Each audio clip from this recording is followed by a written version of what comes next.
कल्पना कीजिए कि एक डिजाइन टीम ने ना पूरे 6 महीने लगाकर दुनिया का सबसे खूबसूरत और इनोवेटिव ऐप डिजाइन किया।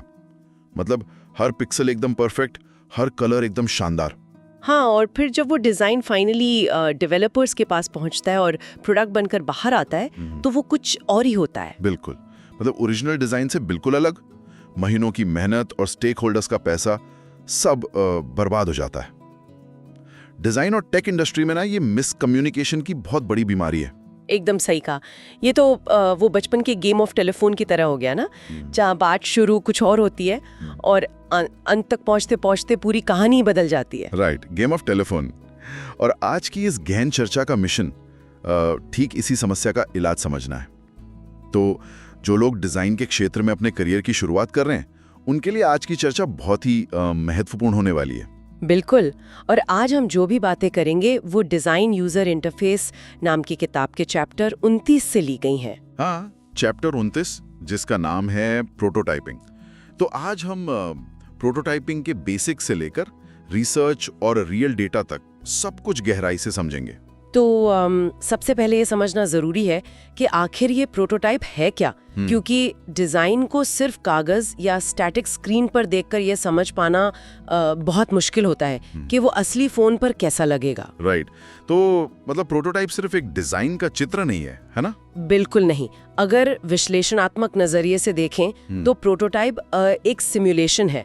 मतलब जो फाइनल प्रोडक्ट बनेगा वो भविष्य में काम कैसे करेगा, ये उसका एक जीता जागता मॉडल होता है। अच्छा, एक सिमुलेशन। हाँ, जिससे स्टेक होल्डर्स और यूजर्स को ये महसूस होता है कि वे किसी असली ऐप का ही इस्तेमाल कर रहे हैं। तो आइडिया को हकीकत में बदलने का ये पहला कदम है। मुझे याद है डिजाइन इंडस्ट्री में कुछ समय पहले तक लोग कागज पे डब्बे बनाते थे या वो black and white wire frames use करते थे। हाँ, लो फिडेलिटी डिजाइन्स, राइट। लेकिन सोर्स मटेरियल के हिसाब से अब हम उस लो फिडेलिटी दुनिया से काफी दूर आ गए हैं। तो क्या वो पुराना तरीका बिल्कुल काम नहीं करता? देखिए, वो तरीका अब बहुत हद तक अप्रासंगिक हो गया है। पहले वायर फ्रेम्स का चलन था, लेकिन अब डिजाइन सिस्टम्स और डिजाइन के कॉम्पोनेंटाइजेशन के कारण इनका उपयोग बहुत कम हो गया है। वेट, डिजाइन सिस्टम्स और कॉम्पोनेंटाइजेशन, ये तो बहुत भारी शब्द लग रहे हैं। क्या इसका मतलब ये है कि डिजाइन को अब लेगो के ब्लॉक्स की तरह जोड़कर बनाया जाता है? अरे हाँ, लेगो ब्लॉक्स वाला उदाहरण एकदम सटीक है। कॉम्पोनेंटाइजेशन का मतलब है कि एक बार आपने एक बटन या एक सर्च बार डिजाइन कर लिया तो उसे सेव कर लेते हैं। अच्छा, मतलब बार बार डिजाइन नहीं करना पड़ता। बिल्कुल। अगली बार नया डिजाइन बनाना हो तो नए सिरे से डब्बे खींचने की जरूरत नहीं है। डिजाइनर बस उन लेगो ब्लॉक्स को उठाता है और नई स्क्रीन तैयार कर देता है। यही डिजाइन सिस्टम है। ओह, तो जब असली दिखने वाले डिजाइन बनाना इतना तेज हो गया है तो रफ वायर फ्रेम में समय क्यों बर्बाद करे? एग्जैक्टली। और एक और बड़ी समस्या लो फिडेलिटी के साथ ये है कि जब आप इसे यूजर टेस्टिंग के लिए ले जाते हैं तो यूजर्स को वो असली प्रोडक्ट जैसा महसूस ही नहीं होता। राइट, उनके सामने ग्रे डब्बे रखेंगे तो वो वैसी प्रतिक्रिया तो नहीं देंगे ना जैसी वो एक असली रंगीन ऐप पर देते हैं। बिल्कुल सही। और अगर प्रोडक्ट असली नहीं लगेगा तो उनका फीडबैक भी सतही होगा। हाँ, वो सोचेंगे कि ये तो कोई रफ ड्राफ्ट है। हाँ, और इससे तो टेस्ट के नतीजे ही खराब हो जाएंगे। हाँ, नतीजे पूरी तरह से भ्रामक हो सकते हैं। इसीलिए आज ज्यादातर प्रोजेक्ट्स में हाई फिडेलिटी प्रोटोटाइप्स का ही इस्तेमाल होता है। इससे स्पीड डिजाइनिंग में भी बहुत मदद मिलती है। स्पीड डिजाइनिंग मतलब तेजी से इटरेशंस करना। हाँ, ताकि कोडिंग शुरू होने से बहुत पहले ही हम प्रोडक्ट की समस्याओं और रुकावटों को पकड़ सकें। यहाँ पर ना मुझे आइडियो कंपनी का वो मशहूर कोट याद आ रहा है, जिसका जिक्र किताब में भी है। A good prototype is worth 1000 meetings. मतलब एक अच्छा प्रोटोटाइप हजारों मीटिंग्स के बराबर है।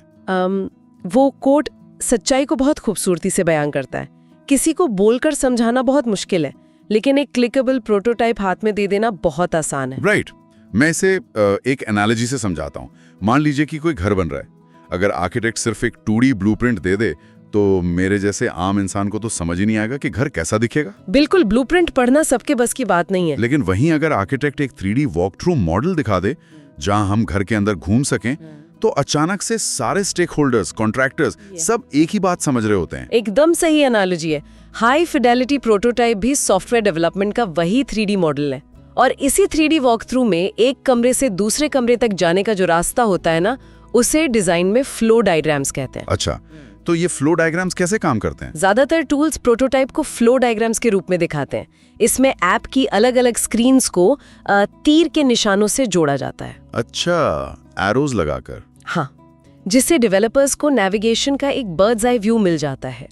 ऊपर से देखने पर एकदम साफ हो जाता है कि यूजर होम स्क्रीन से प्रोफाइल तक किन रास्तों से होकर जाएगा। मतलब ये प्रोजेक्ट डॉक्यूमेंटेशन के लिए तो बहुत ही बेहतरीन प्रैक्टिस है। बिल्कुल। लेकिन यहाँ मेरे दिमाग में एक सवाल आ रहा है, अगर हमें 3D मॉडल जैसा इंटरैक्टिव प्रोटोटाइप बनाना है तो क्या डिजाइनर्स को हफ्तों बैठकर कोडिंग करनी पड़ेगी? क्योंकि हर डिजाइनर तो कोडर नहीं होता ना।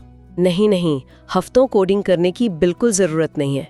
यहीं पर तो कोडलेस प्रोटोटाइप्स की एंट्री होती है। Cordless prototypes? हाँ, इनविजन, स्केच और फिग्मा जैसे टूल्स इसी काम के लिए बने हैं।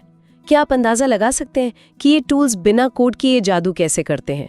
मुझे तो लगता था कि बैकग्राउंड में कोई बहुत ही भारी AI या प्रोग्रामिंग चल रही होगी। आपको हैरानी होगी जानकर कि इसके पीछे जो तकनीक है वो असल में बहुत पुरानी है।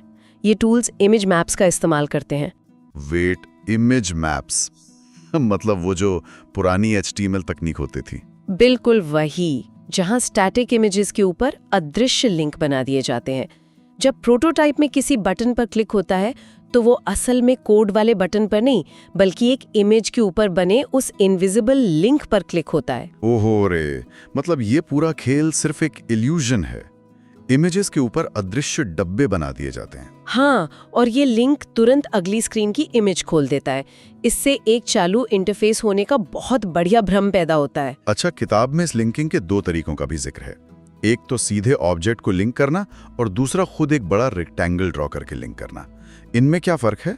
ये बहुत ही बारीक लेकिन जरूरी फर्क है।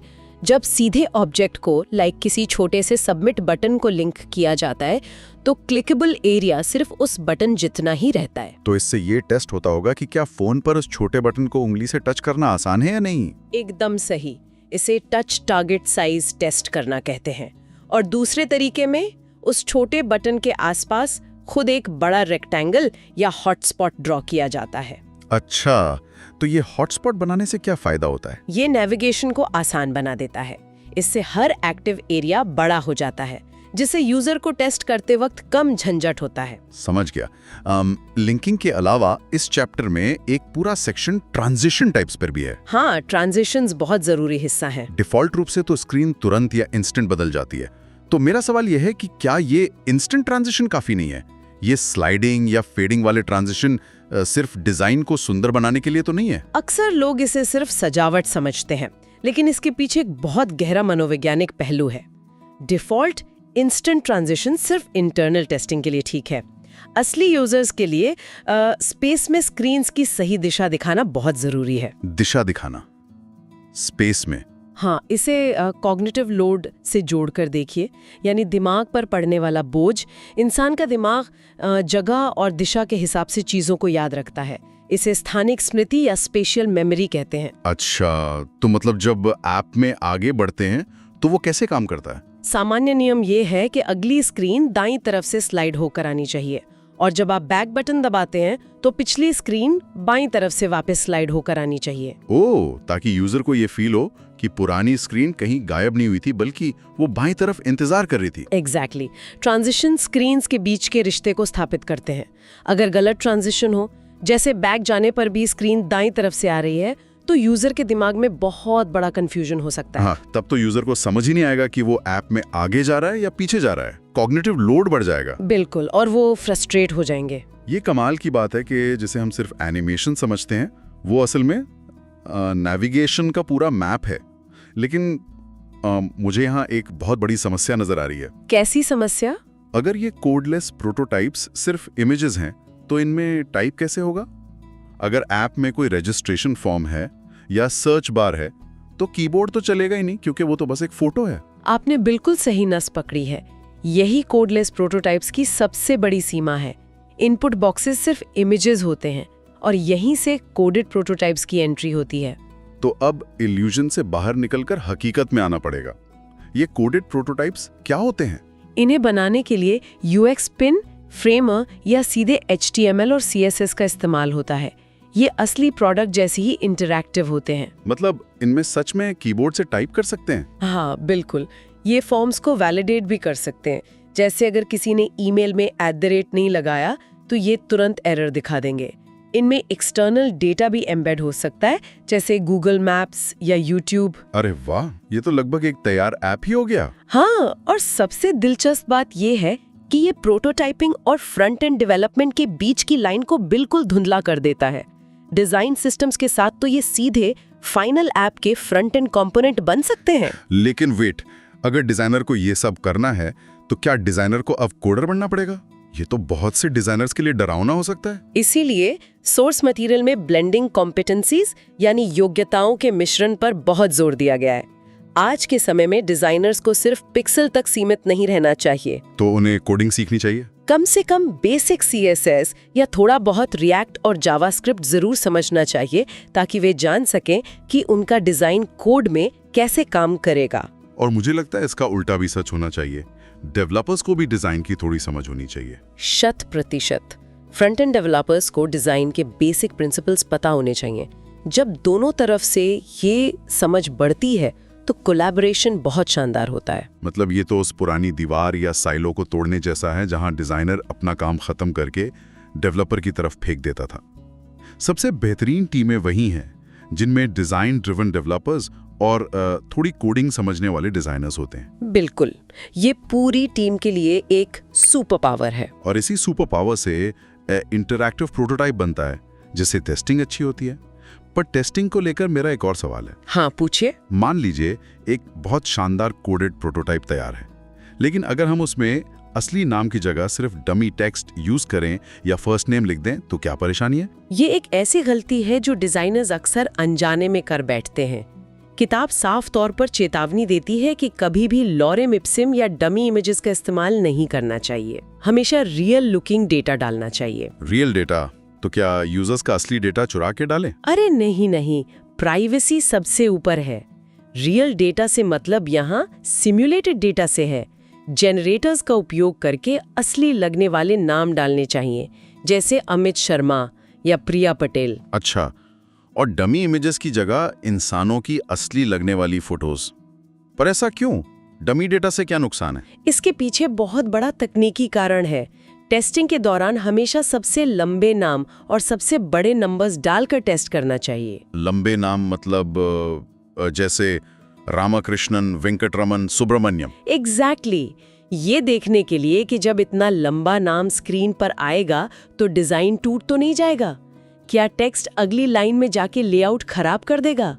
डमी डेटा से आप ये एक्सट्रीम केसेस कभी टेस्ट नहीं कर सकते। हाँ, मैंने देखा है कि कई बार लंबे नामों की वजह से सबमिट बटन ही स्क्रीन के बाहर चला जाता है। अगर ये लाइव ऐप में हो जाए तो लाखों का नुकसान हो सकता है। बिल्कुल। और रिसर्च के नजरिए से भी असली डेटा बहुत जरूरी है। अगर डमी डेटा होगा तो यूजर्स उसे असली प्रोडक्ट की तरह ट्रीट ही नहीं करेंगे, उनका स्वाभाविक व्यवहार बदल जाएगा। मैं इसे भी एक एनालॉजी से समझाना चाहूंगा। मतलब ये ऐसा है जैसे कोई एक खाली कमरे में अपने भाषण की प्रैक्टिस कर रहा है और सोच रहा है कि वो हजारों की भीड़ के सामने सफल हो जाएगा। बहुत बढ़िया उदाहरण है। असली टेस्टिंग के लिए असली माहौल और असली दिखने वाला डेटा बहुत जरूरी है। एकदम सही। असली डेटा डालकर टेस्ट करने और डिजाइन एडजस्ट करने से हम डेवलपमेंट में होने वाले समय और पैसे की बर्बादी से बच सकते हैं। तो कुल मिलाकर आज की इस चर्चा का सार यही है कि डेवलपमेंट शुरू होने के बाद गलतियां सुधारना बहुत महंगा पड़ता है और प्रोटोटाइपिंग हमें उसी नुकसान से बचाती है। आज की चर्चा सच में बहुत आंखें खोलने वाली रही। बिल्कुल, ये चैप्टर किसी भी डिजाइनर के लिए एक मजबूत नींव का काम करता है।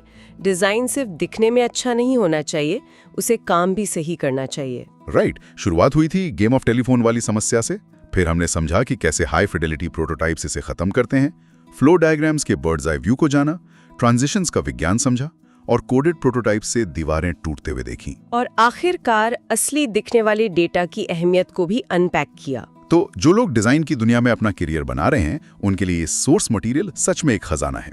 श्रोताओं को मैं बता दूं कि इस किताब का नाम है डिजाइन यूजर इंटरफेस। एक बेहतरीन किताब है और इसका लिंक है https:/hype4academy.gumroad.com/UI book। हाँ, ये लिंक इस्तेमाल कर सकते हैं। और जो लोग सुन रहे हैं, आप डिस्क्रिप्शन में दिए गए लिंक के QR कोड को स्कैन करके भी ये किताब खरीद सकते हैं। एक बार फिर किताब का नाम है डिज़ाइन यूज़र इंटरफेस। और हाँ, ऐसे ही और अधिक टेक्निकल डिज़ाइन ब्रेकडाउन्स और करियर बिल्डिंग कंटेंट के लिए हमें फॉलो ज़रूर करें।